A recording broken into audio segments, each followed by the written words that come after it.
রাজনৈতিক লড়াইয়ে বিগত বেশ কয়েকটি সমবায় ভোটে শুভেন্দু অধিকারীর গড়ে মুখ থুবড়ে পড়েছিল বিরোধী দল বিজেপি। রবিবার 22শে ডিসেম্বর কিন্তু একটু হলেও আশার আলো দেখল পদ্ম শিবির। ব্যাক টু ব্যাক সমবায়ের লড়াইয়ে তৃণমূলের জয় আটকাতে কার্যত সমর্থ হল বিজেপি।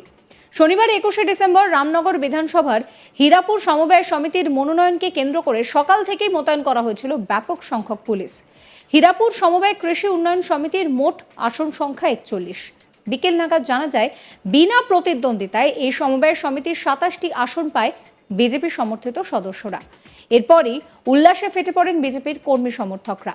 জেতার আনন্দে গেরুয়া আবির মেখে জয় শ্রীরাম স্লোগান দিতে দেখা যায় বিজেপি কর্মী সমর্থকদের। হীরাপুর সমবায় কৃষি উন্নয়ন সমিতি জিতলো কারা? হীরাপুর সমবায় কৃষি উন্নয়ন সমিতি জিতলো কারা? ভারত মাতা কি জয়, ভারত মাতা কি জয়। হীরাপুর সমিতি জিতলো কারা? জানা গিয়েছে পূর্ব মেদিনীপুর জেলার রামনগর বিধানসভার হীরাপুর সমবায় কৃষি উন্নয়ন সমিতির 41 আসনের মধ্যে 27টি আসনে বিনা প্রতিদ্বন্দ্বিতায় জয়ী হয় বিজেপি সমর্থিত প্রার্থীরা। বিরোধীদের দাবি এটা ঘুরে দাঁড়ানোর লড়াই। আগামী বিধানসভা ভোটেও একইভাবে গোহারা হারবে তৃণমূলীরা। কাঁথি সাংগঠনিক জেলার বিজেপির সাধারণ সম্পাদক চন্দ্রশেখর মণ্ডল বলছেন যে পশ্চিমবঙ্গে যেখানে ভয়মুক্ত পরিবেশে নির্বাচন হবে সেখানেই তৃণমূল কংগ্রেস গোহারা হারবে। বিগত দিনের এই জেলার নির্বাচনগুলি শান্তিপূর্ণভাবে হলে সব কটাতেই তৃণমূল হারত। বিভিন্ন জায়গায় জিহাদিদের ভোট লুট করার প্রবণতা রয়েছে তৃণমূলের। হীরাপুর সমবায় কৃষি উন্নয়ন সমিতির নির্বাচনে এলাকার মানুষ ঐক্যবদ্ধ হয়েছেন, তাই সেখানে তৃণমূল সমর্থিত প্রার্থীদের বিরুদ্ধে রুখে দাঁড়ানো সম্ভব হয়েছে। শাসক দলের দুর্নীতি এবং মস্তানি সাধারণ মানুষ আর চাইছে না। শাসক দলের বিরুদ্ধে আমরা মিলিত হয়ে যদি তাহলে লড়াইটা করতে পারবো। মানুষ আমাদের পাশে দাঁড়িয়েছেন। শোনাবো আপনাদের বিজেপির সাধারণ সম্পাদক চন্দ্রশেখর মণ্ডলের কথা।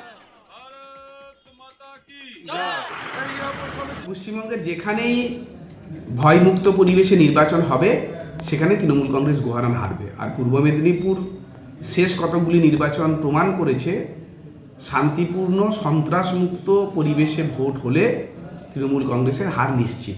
ভোট লুট করার যে পরম্পরা জিহাদিদের দিয়ে সমস্ত জায়গাতে ছাপ্পা ভোট লুটের যে পরম্পরা তৃণমূল কংগ্রেস দেখিয়ে এসেছে, হীরাপুর সমবায় সমিতির ক্ষেত্রে স্থানীয় মানুষজন জোটবদ্ধ হয়েছিল তৃণমূল কংগ্রেসের বিরুদ্ধে। স্থানীয় জিহাদিরা যারা এরও পূর্বের নির্বাচনগুলো ভোট লুট করে জিতেছিল তাদের বিরুদ্ধে তারা একতাবদ্ধভাবে লড়াই করেছিল বলেই এই জয় পেয়েছে। এবং আবারও একটা গোটা পশ্চিমবঙ্গবাসীর উদ্দেশ্যে মেদিনীপুরের রামনগরের হীরাপুর সমবায় সমিতি এলাকার মানুষজন বার্তা দিয়েছেন যে মানুষ তৃণমূল কংগ্রেসের বিপক্ষে, ভারতীয় জনতা পার্টির পক্ষে। শুধু ভোটটা নিরপেক্ষ, শান্তিপূর্ণ, ভয়মুক্ত হওয়া প্রয়োজন। কতগুলো সিট পেয়েছেন এবং কারা? 41টার মধ্যে 27টাতে আমরা বিনা প্রতিদ্বন্দ্বিতায় জয়যুক্ত হয়েছি। নিশ্চিতভাবে বোর্ড আমাদের হবে। মোট 16 জন ডাইরেক্টর, তার মধ্যে 12-13 জন ডাইরেক্টর আমাদেরই। কিছু টেকনিক্যাল কিছু বিষয় আছে, যেমন ব্যাংক নমিনি কিংবা ওখানকার বাইলো অনুসারে এসএইচজির যারা একজন ডাইরেক্টর নমিনি হবেন তারা প্রশাসনে, যেহেতু ব্লক প্রশাসনে তারা আছে, তাদের থাকবে।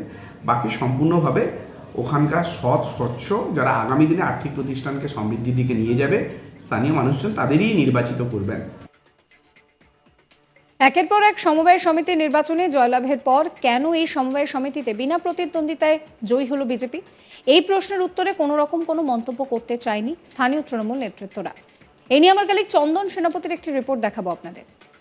পূর্ব মেদিনীপুর জেলায় বিগত বেশ কয়েকটি সমবায় ভোটের নির্বাচন বা তার রেজাল্ট লক্ষ্য করলে দেখা যায় যে খুদ শুভেন্দু গড় পূর্ব মেদিনীপুর জেলাতেই কার্যত মুখ থুবড়ে পড়েছিল বিরোধী দল বিজেপি, এবং একাধিক সমবায় ভোটে সেখানে ব্যাক টু ব্যাক জয়লাভ করেছিল রাজ্যের শাসক দল তৃণমূল কংগ্রেস। তবে এবার কামব্যাক করলো বিজেপি সমর্থিত সদস্যরা। যেটা এখনো পর্যন্ত জানা যাচ্ছে যে পূর্ব মেদিনীপুর জেলার রামনগর বিধানসভার হীরাপুর কৃষি উন্নয়ন সমবায় সমিতি, সেই সমিতিতে কার্যত ভোট হওয়ার আগেই এই সমিতি দখল করলো বিরোধী দল বিজেপি।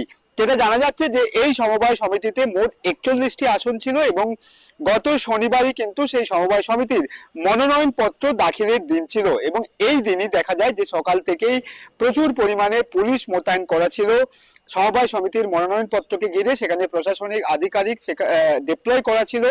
তারপরে মনোনয়ন পত্র দাখিল সেটা পেশ হয় এবং সকাল গড়িয়ে বিকেলের দিকে দেখা যায় যে মনোনয়ন পত্র দাখিলের দিনই কার্যত বিরোধী দল বিজেপি সমর্থিত সদস্যরা, সমবায় সমিতির সদস্য, তারা কিন্তু রামনগর হীরাপুর কৃষি উন্নয়ন সমবায় সমিতি সেটা তাদের দখলে চলে আসে। কারণ যেটা জানা যাচ্ছে যে বিনা প্রতিদ্বন্দ্বিতায় কার্যত এই সমবায় সমিতির দখল করেছিল বিজেপি সমর্থিত সদস্যরা।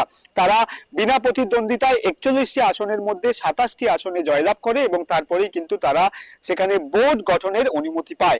এরপরেই কার্যত বিজেপি সমর্থিত সমর্থকরা তারা একাধিক ক্ষেত্রে গেরুয়া আবির ছড়িয়ে সেখানে জয়ের উল্লাস পালন করতে থাকেন এবং ব্যাপক উল্লাসে ফেটে পড়েন।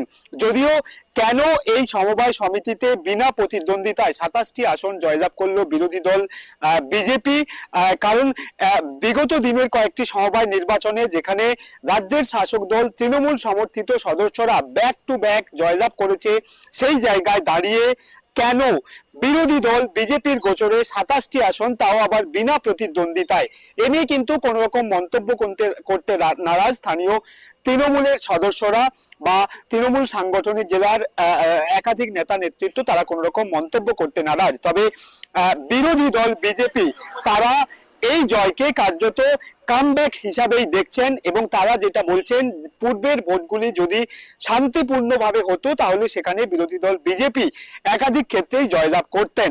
কার্যত অশান্তির বাতাবরণ তৈরি করে পূর্বের সমবায় সমিতির নির্বাচনগুলি সংগঠিত হয়েছে, এমনটাই কিন্তু দাবি করছে বিরোধী দল বিজেপি। যেহেতু রামনগর বিধানসভার হীরাপুর সমবায় সমিতির নির্বাচন, সেখানে কোনো রকম ঝামেলা বা অসন্তোষের খবর এখনো পর্যন্ত পাওয়া যায়নি, সেক্ষেত্রে বিরোধী দল বিজেপিরা দাবি করছেন যে সুষ্ঠুভাবে নির্বাচন প্রক্রিয়া সংগঠিত হলে সাধারণ মানুষ তারা বিজেপির ওপরেই ভরসা রাখবেন। যেভাবে হীরাপুর সমবায় সমিতির নির্বাচন বা মনোনয়নে সেখানে সাধারণ মানুষ বিরোধী দল বিজেপির ওপর আস্থা রেখেছেন, ঠিক সেভাবেই কিন্তু অন্যান্য নির্বাচনগুলি যদি সুষ্ঠুভাবে নির্বাচিত হতো সেখানে কিন্তু বিজেপি জয়লাভ করতো, এমনটাই দাবি করছেন সেখানকার স্থানীয় বিজেপি নেতৃত্বরা। এখন দেখার যে পরবর্তী যে সমবায় সমিতির নির্বাচনগুলি রয়েছে সেখানে বিরোধী দল বিজেপি কতগুলি আসন জয়লাভ করতে পারে, নাকি আবারও ব্যাক টু ব্যাক যেভাবে পূর্বের সমবায় সমিতির নির্বাচনগুলি শাসক দল তৃণমূল তাদের ক্ষমতা ধরে রাখতে সক্ষম হয়েছে, সেভাবেই পরবর্তী সমবায় সমিতির নির্বাচনগুলিতেও তৃণমূল সমর্থকরা তারা তাদের জয়কে ধরে রাখতে অব্যাহত থাকবে, এটা কিন্তু সময়ের অপেক্ষা। माता की जय श्री राम। সাবস্ক্রাইব করবেন আজ তাক বাংলার ইউটিউব চ্যানেলকে, ফলো করতে ভুলবেন না হোয়াটসঅ্যাপ চ্যানেলও।